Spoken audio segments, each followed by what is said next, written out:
When Dubai Opera pulled back the curtains for the first time in 2016, people didn't know what to expect for the first of its kind in the region. 3 years and over 600 shows later, it's safe to say that the Dubai Opera has left a cultural imprint on Dubai residents and visitors alike. CEO Jasper talks about the journey so far, and with shows like The Phantom of the Opera coming up, what we can expect in the future. Welcome to Dubai Works, a business podcast about the innovators, the products, the services, and trending topics, loving Dubai's take on the business stories that matter. My name is Richard Fitzgerald. I'm the founder of Augustus Media, publishers of Lovin Dubai, Lovin Saudi, and Smashy TV. Each week, we'll be interviewing the dynamic business leaders of Dubai. Good morning, Jasper. Good morning, Rich. Hi. Welcome to the Dubai Works Business Podcast. Thank you. Thanks for coming on. Always when we chat and when we speak, it's always very exciting because there always seems to be so much going on in Dubai Opera.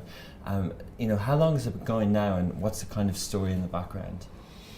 So we are a matter of a couple of days away from turning 3, which is very exciting. I have mixed feelings about it.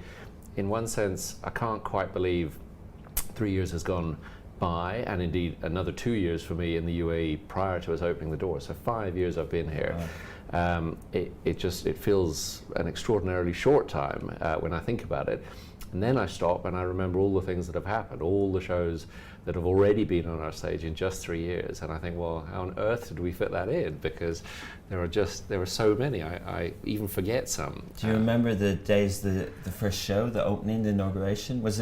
What date was it exactly? Yeah, so the very first performance was 31st of August 2016. It was Placido Domingo that opened the opera, and I will quite simply never forget it. I mean, the pressure was enormous, the tension, the excitement, the exhilaration, all of those things meant a lot of the days in the lead up to the 31st, I have to be honest, went as something of a blur, but the night itself, welcoming His Highness, welcoming all of those guests, the very first guests into Dubai Opera, enjoying the show, and then the relief of afterwards, but the knowledge that we had another show the next night, and so it's been going.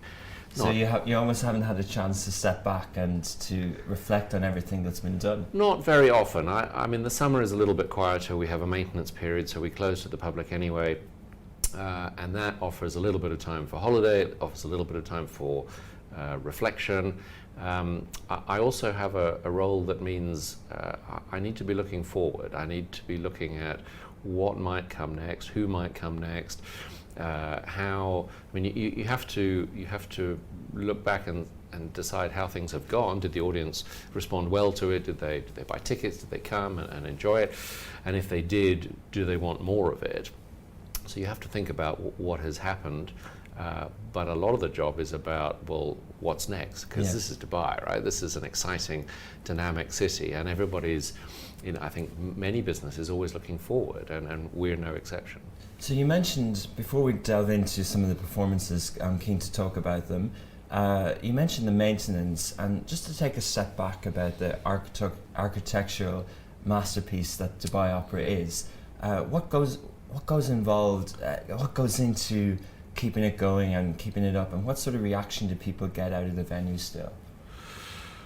It's one of our greatest assets, I think it's fair to say. The fact that the building has a shape that isn't of a building, it's not a box, a rectangular building shaped edifice. It's got the shape of the Arabian Dhow. It means it's automatically interesting. It's also very beautiful.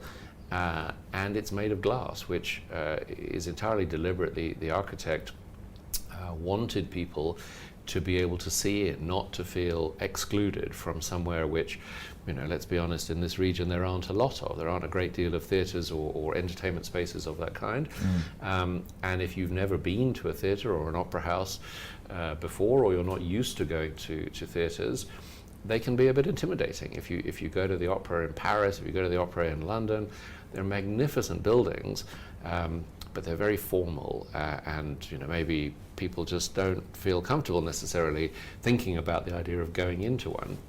The idea from the beginning was, well, we have a chance to show people that actually an opera house can be about more than just opera. It can have a whole range of genres on show at any one time in any one season, and that you shouldn't worry about coming in. As much as possible, we should have our doors open, we should let people see what's going on inside, and it should be a beautiful place and a place of great quality and substance, but nonetheless one that you don't feel anxious about attending. Amazing. So what have been some of the main key highlights and the best performances, both for you personally and for the public, in the first 3 years? Of the many, many, many. Well, it's a very long list. I'm possibly not really allowed to have favourites, but amongst some of the great ones, the first time we've done anything has always been special. So the first musical, I remember very clearly, that was Les Mis. Having Les Miserables come, having this incredible international cast assemble, this fantastic production, it really set the scene for all the musicals that would come afterwards. And we've done, I think, 10 or even 12 since then, and they're all great titles and they've all had great reactions. But the very first time you do a true classic show like that, it means a lot, and I will always remember that as a very special moment, the first night for that show. But so many more, the atmosphere changes depending on who we have. You put Rag and Bone Man in there and you get a standing crowd. You put Ludovico Einaudi in there and you get a very kind of relaxed feeling and an audience. It's all different. And you mentioned firsts, and there seems to be many, many firsts all the time. But was that part of the original strategy? It seems to be, there's so much diversity and variety of choice. I was just listening to the radio this morning and I heard that we can go and listen to Gladiator in an amazing, or watch Gladiator and listen to the orchestra. Yes. And there's many different types of things taking place all the time. Was that part of the plan, and how do you keep being creative with the new shows that you bring to the public? So the answer to the first question is yes, absolutely. From the very beginning, in those first 2 years, whilst the construction was underway, I was putting together a team, and I was putting together the beginnings of a program to hopefully entertain the audience here in Dubai. What I learned in those 2 years was more about the kind of people who already lived in Dubai and who visited Dubai, where they came from, the kinds of things that they liked. And that was a subjective measure. I didn't have a whole lot of data to go on, but combined with the experience of working in other parts of the world, combined with knowing a very large range of shows and artists and producers, I was able to put together a kind of opening season, and from that we've been able to develop. What I learned was that firsts are important in Dubai. People are, as I say, excited that there's an energy about this city which kind of responds well when things are new. Brands are also important here. They're not essential, but they are important. So if something has a strong track record and a good position in another market, there's a good chance that it might transfer well here. But equally, I found that Dubai was this very cosmopolitan place. I found many, many more, I guess, types of people and nationalities than I was expecting. And what I got from that was a realization that I can be varied. I can be as varied as the city itself is. And is that what you think you've created? Because, I think your background is Royal Albert Hall in the UK, and yes, it's got a particular high quality reputation. And if we look at other opera houses around the world, what seems to, my perception, and readers of Love in Dubai, is that Dubai Opera is unique. It's unique in for the city, for the people, in the wonder of the venue and the shows. Is that what you've created? I think, well, it's very kind of you to say so. That is exactly the ambition that we've always had from the beginning. I think it's a combination of a number of factors. We've mentioned the building. The building really is very, very special on the outside, but also on the inside. It's incredibly flexible. It is beautifully designed, and it works perfectly both for audiences and, most importantly, for artists, acoustically and in every other way. The combination of a great space, a great program each year, and something that I can't define, but I call it, when I'm talking to my staff particularly, I call it fairy dust. I call it this magical extra ingredient that you get in certain theatres, not every theatre by any stretch of the imagination, but in a handful of places around the world over time. This fairy dust kind of layers up, and the experience takes on a sort of magical quality. And the Royal Albert Hall in London is one of those other buildings, and I recognise that very early on. It's not just who's on stage, it's not just how good the place looks or how well you look after it. There's something about the combination of those two with an audience and the way that they interact with the artists and the building, that they become proud. They become proud of owning the space. And if you talk to anybody about the Royal Albert Hall, they will have anyone British, they will have a favourite story about it. It might be classical music and the Proms, might be Eric Clapton, it might be Cirque du Soleil, something that they will have seen or that their family will have seen, or in the best possible case, where they as a child will have appeared themselves. So many people I met in my time in London came into the building. I would take them on a tour, and these were, potential sponsors and all kinds of people, nothing to do with music. And we'd get in the auditorium and they would say, wow, first time I came into this space, I was 12, I sang in my local church choir, or I was in the school orchestra, right. And they had an opportunity. Yeah. And that combination of all of those things developed a kind of national pride in the institution. And I think something similar is happening with Dubai Opera, and that is the thing I guess I'm most proud about. People are very kind and supportive to the work that we're doing, and I think, of course, it's because they like the shows that we're bringing, but I think it's more than that. I think, a lot of people, if you were here 5 or 10 years ago, you were possibly told by friends and family overseas that there was no culture in Dubai. Yeah. Well, now people are very proud that actually there is a lot of culture in Dubai, and it has a very public face. We're not the only cultural thing going on, but there is a very public example of why we do have culture here. That's interesting. When I'm watching some of the amazing shows that you've put on, you mentioned Les Mis or the Edith Piaf musical and things like that, I can't help but think of these talented performers on stage and what their impression of Dubai is. Do they, what's it been like bringing the groups over and the actors and everything? And when they have time off, do you know what they do? Do they go to the beach, or do they look for the other cultural things in Dubai? There's a mix. I mean, they are certainly easier to attract now, 3 years down the line, than when we started. That is a fact. And the reason for that is, some of it is the success that we've had, but actually more importantly, it's the artists that we've had going back or going on their world tours and telling their peers what a good time they had when they were in Dubai.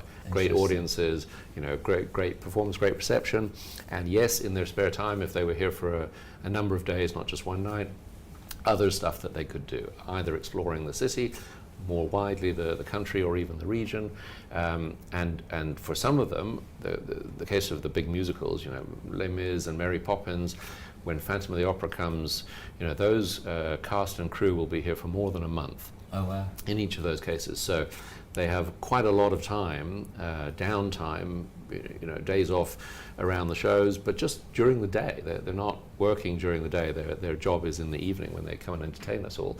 They have a lot of time to do everything. They get, of course, to go to the beach, of course they do shopping, of course they explore the desert, but a month or even more gives you a fantastic opportunity to really get to know some people, to make some friends, to just go out and enjoy the amazing things the city has to offer. So Dubai, Phantom of the Opera is one of the highlights of the calendar of activity and performances that you have this year. Yes. What goes into putting that performance on?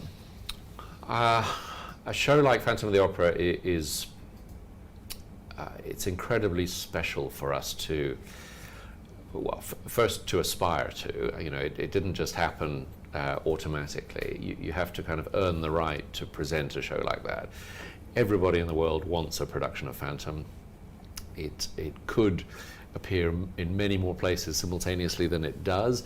That doesn't happen, and as a result, for more than 30 years now, it's been the world's #1 musical. If you want it, you have to show that you deserve it, right? And that took us a bit of time to prove, with a kind of consistent run of many different titles and great artists, that we could do it. We could prove that we would have a great audience, that they would get a great reception, that the brand of Phantom would be enhanced with a residency at Dubai Opera. For it to be the first in the UAE, the first in the GCC, was really, really special to them and to us. This is a show that has played in more than 30 countries, but never in the Middle East. And so for a chance to come and develop a new territory for an old show, that's a special thing. And you put all the combination of things together. There is a financial element, of course, that you have to agree. And if you can do that, then you can schedule a visit for the show. But we did all of this about a year ago, so more than a year ago, in fact, probably a year and a half ago. All of this was under discussion, and the show is next month, so we're almost there. But it's been a very long time in the kind of gestation period to get there. Amazing, and the public is getting excited. It should be kind of a nice event for people to go to when the weather improves and everything. Yeah, I mean, it's right in the heart of the season. Obviously, things will be kind of back to normal after summer breaks and schools and everything that has their natural break in August. First part of September. By the time that the show opens, 16th of October, we are well into the season, and for the next few weeks, people get a chance to see this incredible show. And it's important, I think, to point out that it's not a regular or an irregular tour. There are different kinds of touring shows, right? There are different quality of touring shows.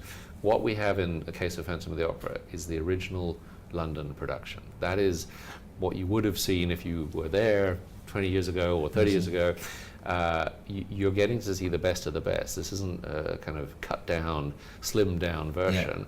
I think we have 18 containers of stuff coming, right? Costumes, sets. It's incredible. The amount of logistics and logistical support that is required for a show like this. It is incredibly professional. It's very impressive, and that's what is going to be on the stage again at Dubai Opera. I want to talk about a topic that's kind of in vogue in US media at the moment, where they talk about CEOs changing capitalism and now having more responsibility to their employees and to the public. Do you see that in your role here, or has there been a responsibility in terms of business performance with Dubai Opera, or has it always been about the kind of culture and the contribution to the overall agenda in Dubai? I'm sorry to say, but it's both. It's so we are an artistic enterprise, a cultural business.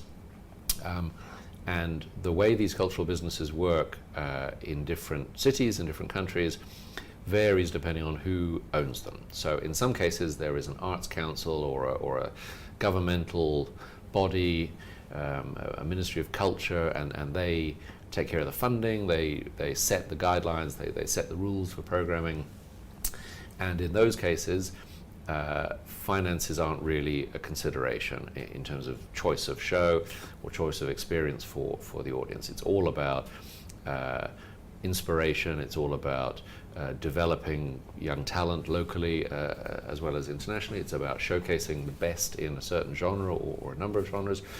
But that is not what we have in Dubai. The model we have here is that Dubai Opera is an EMAR company.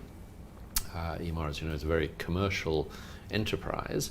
That doesn't mean that Dubai Opera has to work in the same way as the Dubai Mall or the real estate divisions, but it has to have a commercial imperative. It has to be run in a similar fashion as a business, as opposed to as a subsidized arts organization.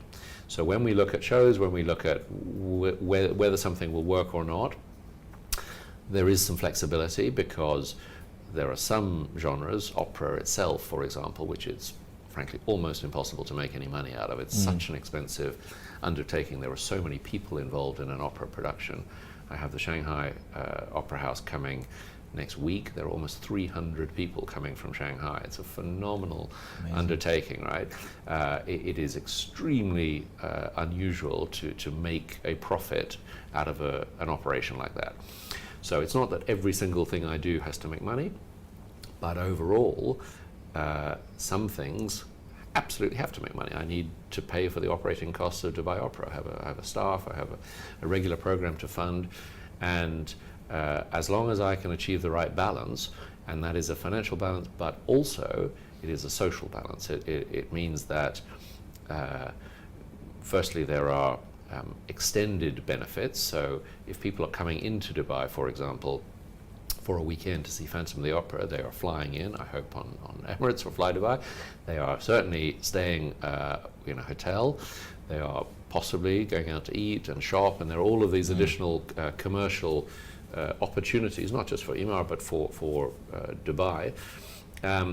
But I think forgetting all of that, you are establishing a destination with a different purpose. Everybody knows you can come here and play great golf. Everybody knows you can come and have a wonderful beach experience or shop, visit friends and family.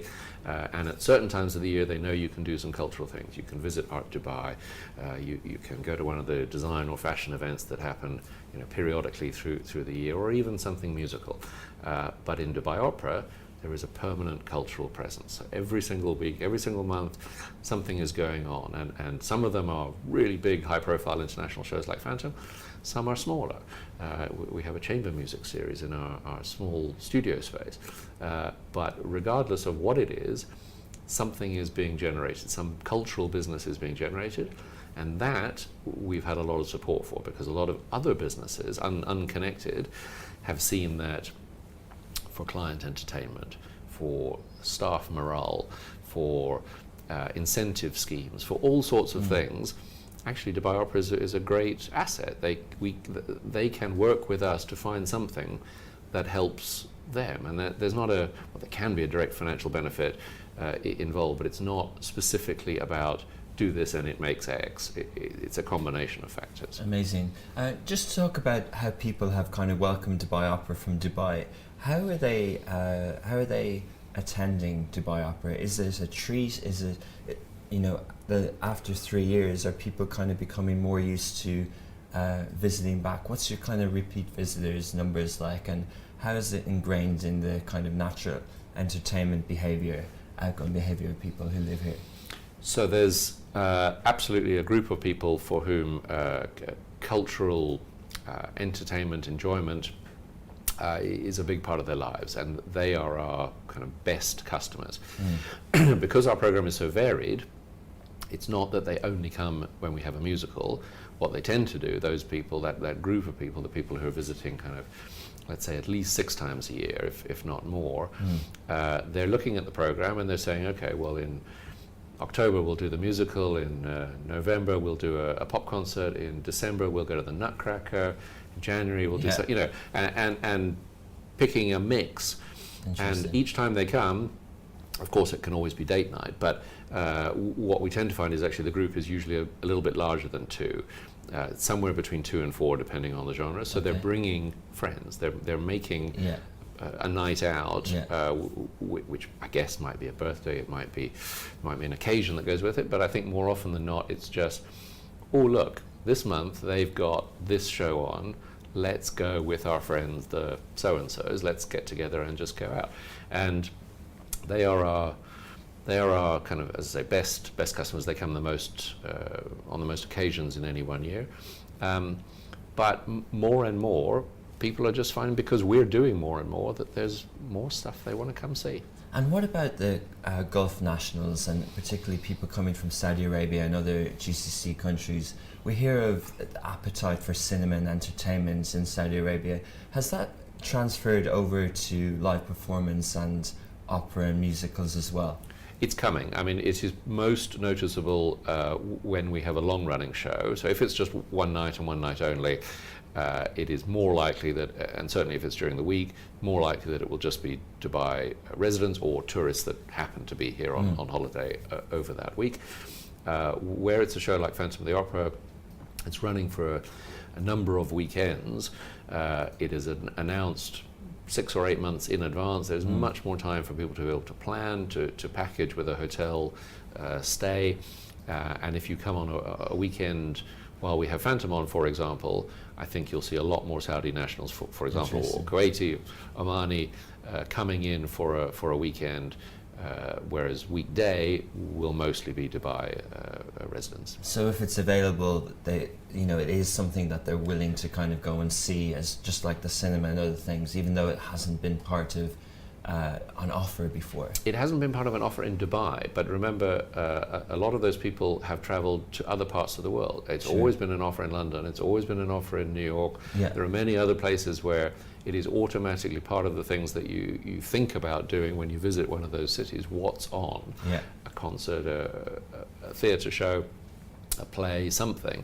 And now it's a lot closer to home. If you're coming out of Riyadh for a weekend and you're looking for some entertainment, well, it's a much shorter flight, frankly. Brilliant. Well, thanks very much for joining us, Jasper, and congratulations on 3 years at Dubai Opera. We look forward to a great programme of events coming up. Thank you so much.